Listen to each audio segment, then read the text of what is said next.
Welcome to our first meeting of 2023 on January 11th. Would everyone please rise for the pledge?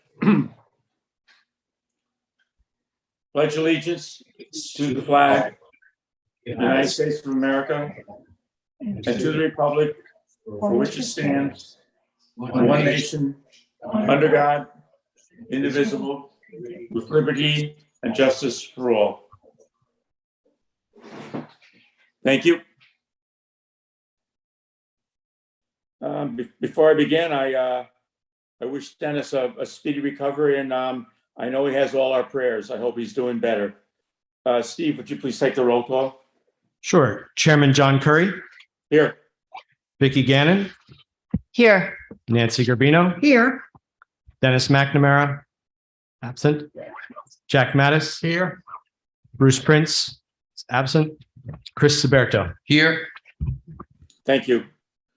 First on our agenda is the minutes. Who did From he December- wish a speedy recovery? Yes, Who? Dennis. Dennis.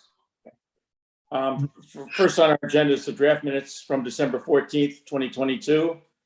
Is there any discussion or additions or deletions? No. Then I make a motion, we accept the minutes as presented. All Second. in favor? Oh, sorry. Aye. Second. Thank you.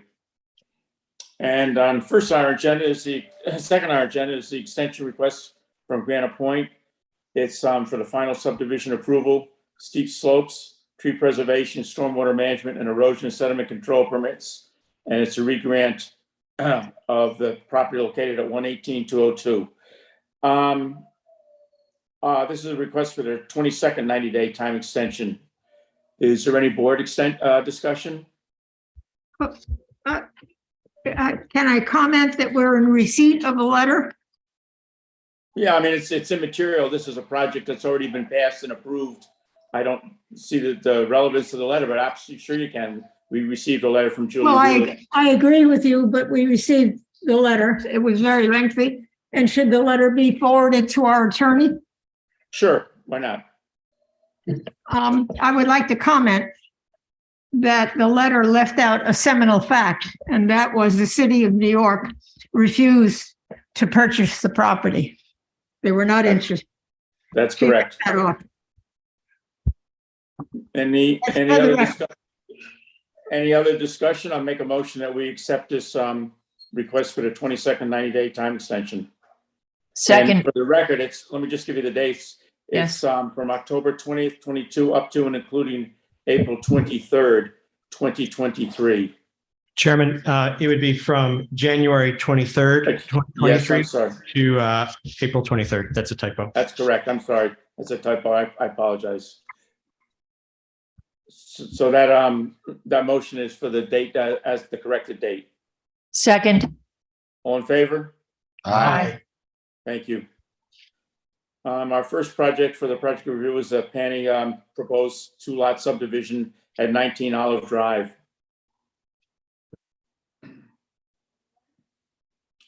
Is there someone here? Is there an applicant here? No, there's no applicant present tonight. Okay, then let's just go over our planning consultants, Dave Smith comments and anything from Steve. No, I have no comments. I just leave it to Steve to review. Okay, In this subdivision, the adjacent property owners get notified? They would be notified, certainly have a public hearing. Right, and the reason I asked that, I assumed that, could we add to that the Lincolndale Homeowners Association? And the reason I state that is that we're subdividing in an area where the town did a lot of study and decided that it needed a sewer because there was no public water and there were too many,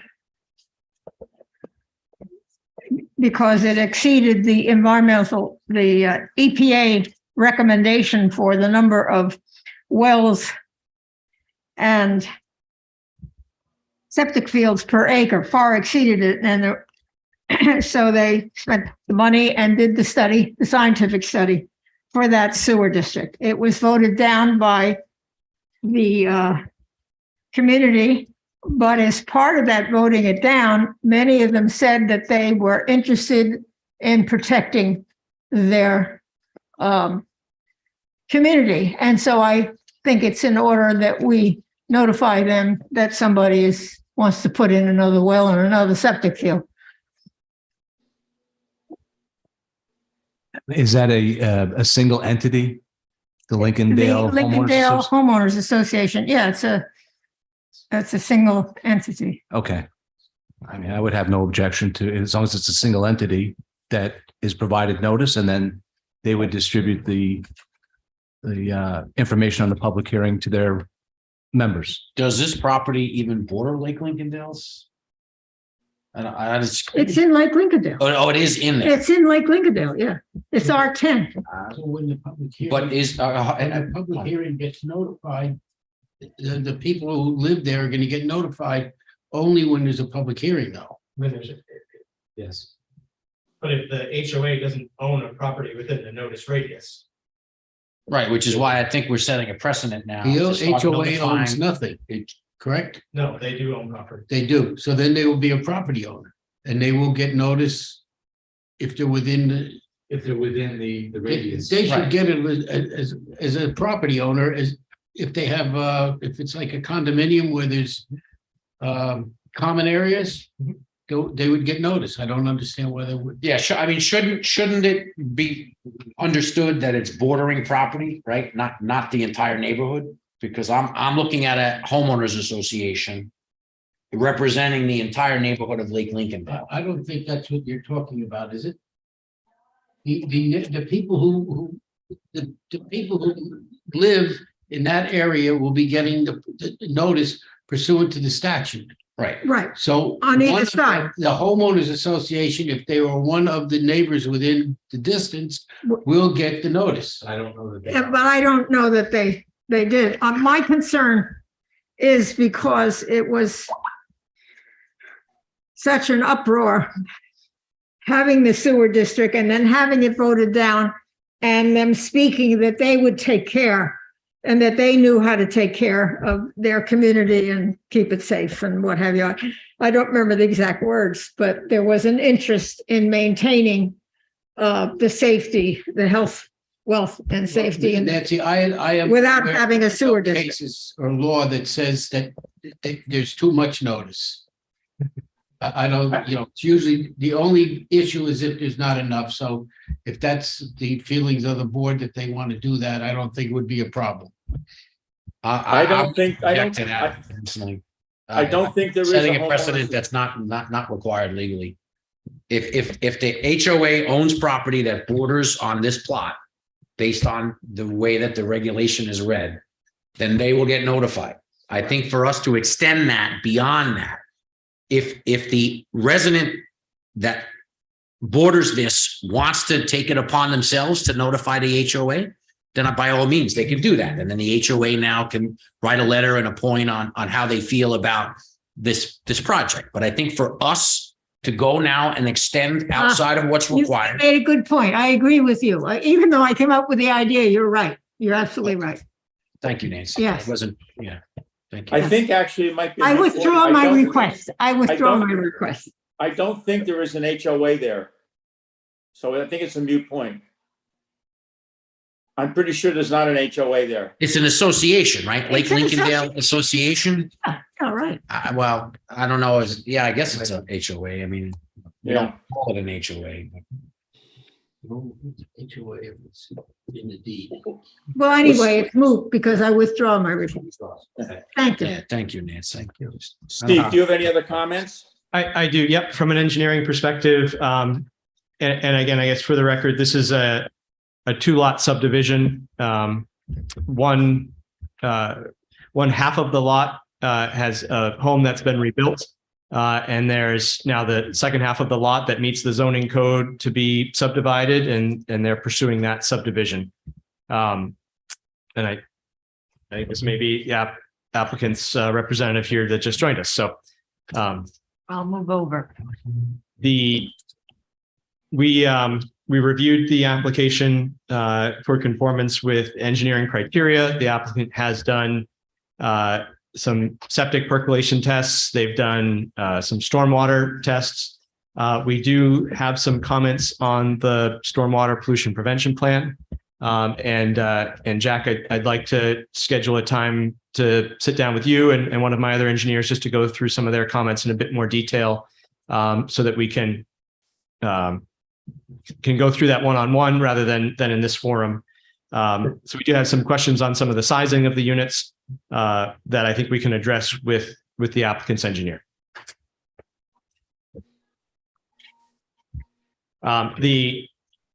The project did go through a review with the Fire Prevention Board and the Highway Department to look at what needed to be done to modify the existing terminus of Olive Drive to allow for public safety vehicle, fire truck to pull down that existing road, that road being extended slightly to provide service to this subdivided lot, and adding a hammerhead turnaround at the end of that lot. They've reviewed that, and my understanding is that they're in agreement with the current proposal for that roadway extension that is within the town existing road right of way.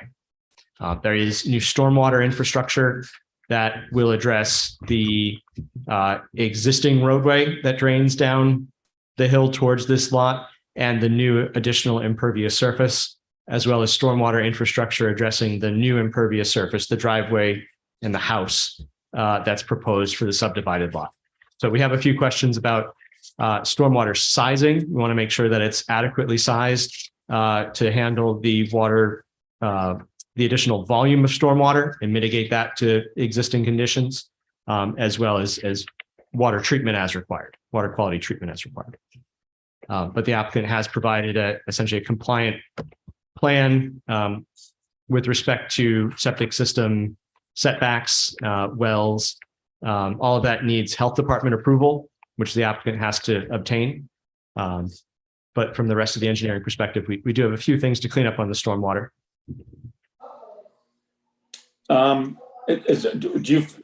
Before I ask for board member comments, do you feel confident enough that we schedule a public hearing? I do think the applicant has largely disclosed the environmental impacts on the project. I think that the clarifications that we need would be able to occur within the limit of disturbance as shown. And so any other board member comments? No, then if not, I make a motion that we schedule a public hearing for our next meeting, which is February 8th, 2023. Any second? Second. All in favor? Aye. Aye. Okay, thank you. And last on our agenda is Michael Burrell and Nicole Stern proposed subdivision of the parcel adjacent to the Green Tree Road. Before we move on, Chairman, since I have the applicant's engineer from Olive Drive Okay, here and available, Jack, could I give you a call at 9 o'clock tomorrow morning? Sure, Great, Yes. thank you. we can set up a meeting. Thank you. Thank you very much. Sorry I Thank was a you. little bit late. that's okay. Thank you. No Bye-bye. harm, no foul. Thanks, bye. Sure. Before we go through this, I wanted, for the record, let everyone know that we have received texts and emails and letters from several residents of the town of Somers and adjoining properties on that road. So I know Dave and Steve. Well, first of all, why don't we hear from Dave and Jerry about the town approvals that the town board has to do for the record and also for the public's information, please.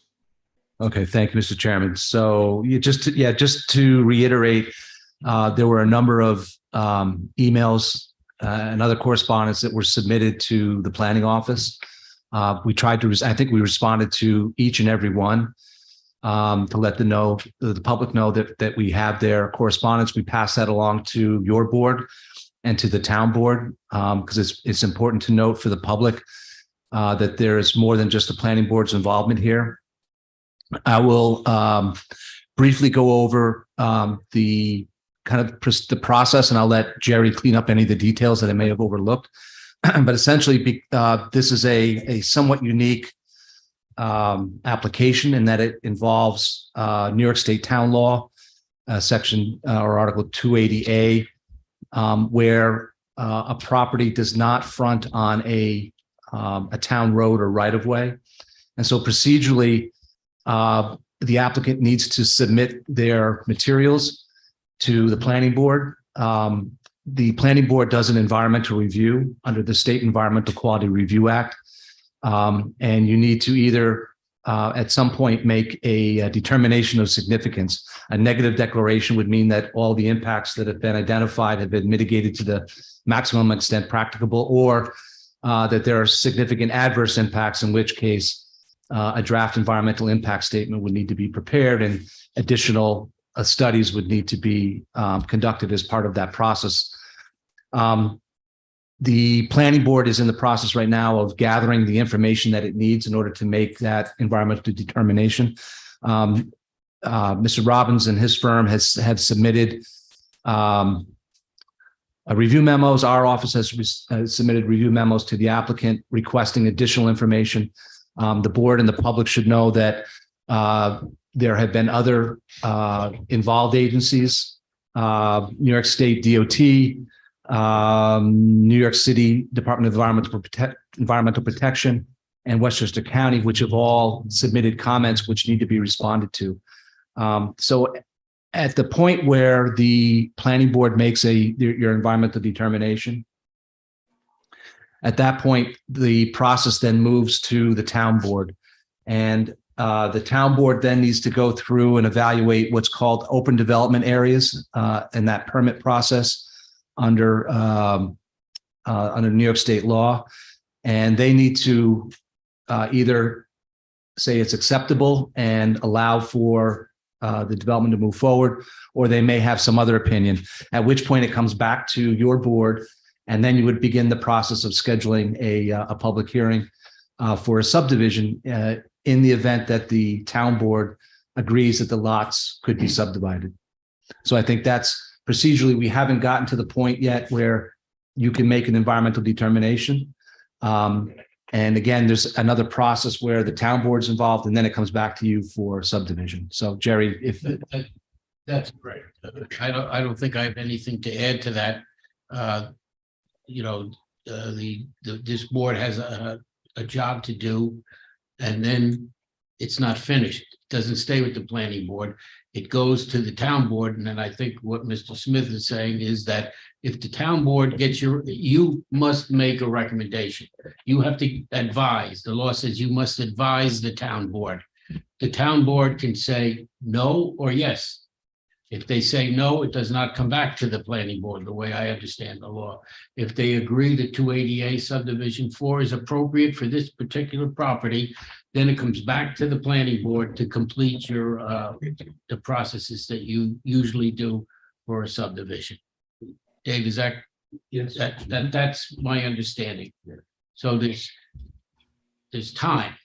I think the statute even talks about a reasonable time to go through this process. So that's where we stand today. Just 280A sub 4, that's a town code or Only state code? That is New York State code. New York State It has code. nothing, and it only applies to towns, not to villages. So Right. it's a unique law that gives an extra opportunity to a developer where it is not otherwise given. And Counselor, is that specific to subdivisions or any? Yes, you can't, I It's think it just for talks about you subdivisions. cannot get a building permit for a lot without going through this process if Got you it. do not have the frontage. Steve, do you have any comments? From a technical perspective, engineering perspective, we've provided comments to the applicant, and we are awaiting their response to our comments. So I don't have anything to add procedurally at this time, other than the applicant has our comments and we're awaiting their reply. And there's no applicant representatives are here tonight, correct? No. Okay. Board member comments? I have a comment, but we don't appear to be at that point. I wanted to comment on what has been proposed, having to do with the common driveway and having the garbage from 3 homes dumped at the end of that driveway. That somehow didn't sit well with me. And since I was waiting to hear from the fire department on how they were going to handle the common driveway and a turnaround, because that says to me a garbage truck could cross and go and take care of those 3 houses. That was the only thing rattling around in my head at the moment. Just say very quickly that the application has been forwarded to the Bureau of Fire Prevention, DPW, Open Space Committee, the police department. We've gotten some comments back from a couple, but not from everybody yet. Yeah. So they may and well pick up on your concern about access and location of. Yeah, I know they want room to turn around, so I thought there'd be room for a garbage truck. Just to add on to that, and if I recall correctly, the genesis for the applicant to offer that suggestion of putting the garbage at the end of the cul-de-sac, if you will, was to limit the amount of truck traffic that would be Yes. crossing the Yes. trailway that's Yes, there. So it wasn't so much about being able to turn a garbage. that's what he offered as his reason. But I use that bike path, and there are many places along there for truck crossings, especially in Yorktown. I find it interesting that the samples he gave were north of us, not south of us. Okay? And there is plenty of examples for truck crossings, especially in Yorktown and even further south. And it is handled very nicely. And it becomes part of your routine, you know, what's there, and you handle it as a user of the bike path. You know what to expect. The differentiation in this process is that the generation of waste is evaluated as part of the environmental impacts. That's part of the environmental assessment form. Yeah. Where that is collected is really a site plan. So I think that review comment, and the board may disagree, but in my mind, that's a detail that would come later. We'd figure that out Yeah. if it I came agree. back to the board. Right. So just kind of a summary, we're at the stage where we have to make up a decision what we're going to send to the town board as a recommendation, and then based on their response to that, it'll come back to us, and we'll proceed based on their answer. Is that a fair summary? Yes. Okay. Any other board member? Really, the comments? recommendation, Mr. Chairman, is really the environmental review, Right. which needs to be concluded. And so that's you're concluding that environmental review and sending that to the town board, and then the town board could then act. Right. I know it's just the environmental review, no site plan or anything. I realize that. Any other board member comments? All right, then I make a motion that we adjourn, and our next meeting is Wednesday, February 8th, 2023. I'll second that. All in Aye. favor? Aye. Aye. Thank you. Thank you very much. Thank you, John. John. Thank you.